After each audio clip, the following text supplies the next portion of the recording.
सानपाड़ा गांव में आए दिन प्रकल्पग्रस्तों द्वारा निर्माण किए गए गर्जेपुटी घरों पर सिडको और नवी मुंबई मनपा द्वारा की जा रही तोड़ कार्रवाई के खिलाफ समस्त सानपाड़ा ग्रामस्थ भूमिपुत्रों ने एक दिवसीय लाक्षणिक आंदोलन किया। जहां इस आंदोलन का समर्थन दर्शाने यहां ऐरोली के प्रथम विधायक संदीप नाइक मौजूद रहे।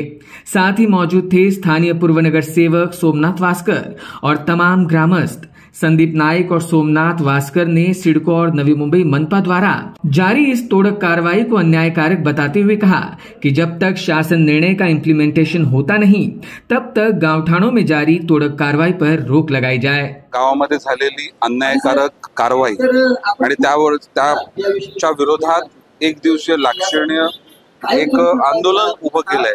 या आंदोलनाला मी पाठिंबा जाहीर करतो आणि मी सानपाडा सर्व ग्रामस्थांचं आभार देखील मानतो की ही सर्व पक्षविरहित सगळेजण या अन्यायकारक कारवाईच्या विरोधामध्ये एकत्र आलेले आहेत। इलेक्शनच्या तोंडावर निघालेले GR आणि त्या कालखंडात राजकर्त्यांनी लावलेले होल्डिंग आणि त्यानंतर इलेक्शन झाल्यानंतर संपूर्ण महाराष्ट्रामध्ये अशा प्रकारची कारवाई कुठे होत नाही, परंतु जाणीवपूर्वक 24 तासाचा देखील कालावधी या ग्रामस्थांना न देता त्यांच्या घरांवर कारवाई केल्या जातात, त्यांच्या बांधकामावर कारवाई केल्या जातात। एखाद्या धोरणामध्ये स्पष्टता नाही, GR मध्ये स्पष्टता नाही आणि असं असताना जर अशा प्रकारच्या कारवाया होत असतील तर ते ग्रामस्थांकरता अन्यायकारक आहे। खूप मोठा त्याग या नवी मुंबईतल्या नागरिकांनी या शहराच्या निर्मितीकरता केला। MIDC मध्ये प्रकल्पग्रस्त बाधित, सिडको मध्ये प्रकल्पग्रस्त बाधित आणि आजपर्यंत खूप मोठ्या प्रकारे रेव्हेन्यू या शहराच्या माध्यमातून शासनाला मिळत असतो, परंतु जेव्हा ग्रामस्थांच्या संरक्षणाची किंवा हिताची त्यांच्या जगण्याची गोष्ट येते तेव्हा मात्र अन्याय हा ग्रामस्थांवर आवर्जून जाणीवपूर्वक केला जातो। त्याचा मी निषेध करतो।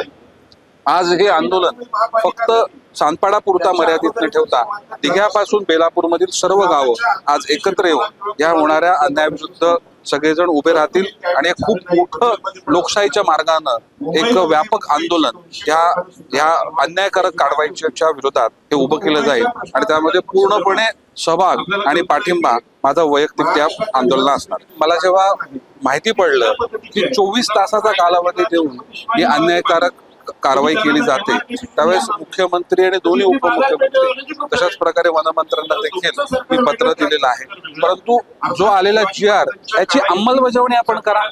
जर आपण 2022 पर्यंतच्या घरांना संरक्षण दिलंय, मग 2090च्या घरांवर कारवाई कशी? आणि ती कारवाई करत असताना त्यांना पेपर दाखवण्याचे, अधिकाऱ्यांशी बोलण्याची देखील मुभा दिली जात नाही। त्यामुळे कुठेतरी ठरवून हा ग्रामस्थांवर अन्याय केला जातोय।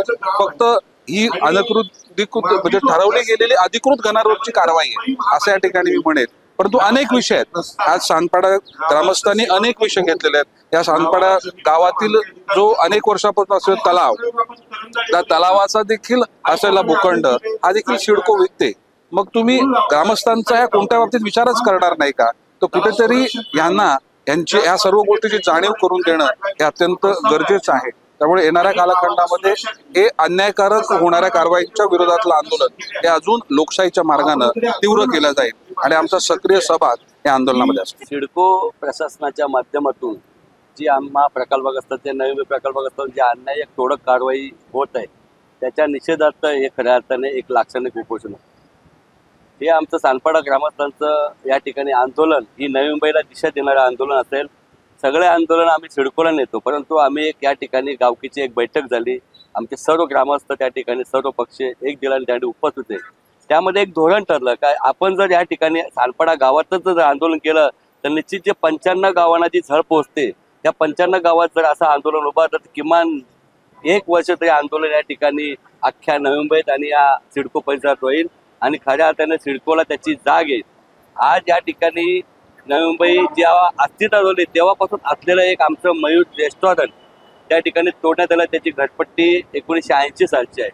खऱ्या अर्थाने आमच्याकडे जे काही रेल्वेच्या पटरीमध्ये जे काही बाधित प्रकल्पग्रस्त आहेत त्यांना अजूनही या ठिकाणी भूखंडाचं वितरण केलेलं नाही, त्याची पात्रता शिल्लक आहे। ग्रामस्थांची एकच मागणी आहे की सुरुवातीला त्यांचे भूखंड त्यांना द्या, तुम्हाला अत्यावश्यक असलेली ती काही त्यांची कारवाई कोणी तुम्हाला अडवणार नाही। आज कोणीतरी सुप्रीम कोर्टात जातो, माननीय उच्च न्यायालयात जातो, खऱ्या अर्थाने त्यांचं तुम्ही बॅकग्राऊंड तपासावा। त्यांनी त्यांच्या गावी तरी बांधकाम लिगली केलेलं आहे का?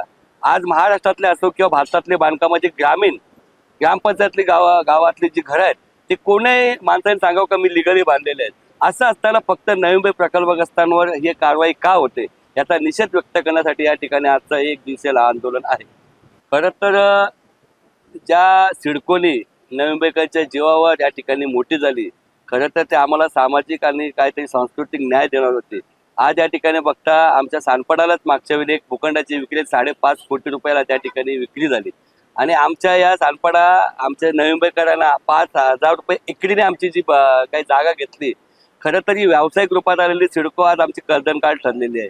त्याच्या माध्यमातून आम्ही ज्यावेळी सिडको या ठिकाणी बघते एखाद्या बिल्डरला हाताशी धरते, एखादा भूखंड खाली करायचा झाला मग ते सगळे त्या ठिकाणी प्रयत्न पूर्ण करते. माननीय उच्च न्यायालयाचे डायरेक्शन आहेत का कोणताही भूखंड त्या ठिकाणी खाली करताना त्या भूखंड धारकाची मालकी हक्काची कागदपत्र तपासली पाहिजे आणि तपासल्यानंतर त्याला काय ती तुम्ही चौकशी नोटीस नंतर त्या ठिकाणी त्यांनी जमा केलेले कागदपत्र मग त्याला न्यायालयात दाद मागण्याची अनुमती या सर्व प्रक्रिया असताना सिडको अशा प्रकारचं कोणतेही धोरण अवलंबते, उलट न्यायालयाचा अवमान त्यांच्याकडून होत आहे आणि याचा निषेध या ठिकाणी आम्ही व्यक्त करत आहोत.